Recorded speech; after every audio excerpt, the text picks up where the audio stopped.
ঠিক time maintain করে, এবং যখন 8টা বাজলো সবাই বেরিয়ে গেল, হ্যাঁ, মাঠে রৌদ্র করুক যেই করুক, ওরা কিন্তু ডেলি প্র্যাকটিস হয় এবং দারুণ।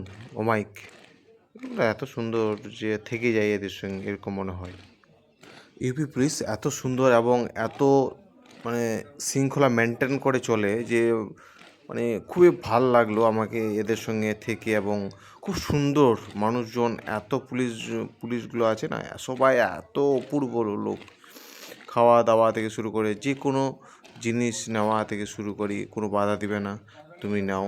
এবং মুখে যে মিষ্টি যে কথাটা না, দারুণ। কিন্তু হিন্দি ল্যাঙ্গুয়েজে বলে, তা সত্ত্বেও যেন মনে হয় যে দারুণ। এই যে পুলিশ অফিসার যে আছেন, যে আন্ডারে আছেন, হ্যাঁ, উনি তো মানে সব থেকে মানে ব্যাপারটা হচ্ছে যে যে হেড, ও সব থেকে very good, very nice man. ওই জন্য মানে সবাই খুব ভালো। এবং এখানে যতদিন থাকলাম তাতে দেখলাম এত সুন্দর লাগলো, খুব সুন্দর, খুব সুন্দর।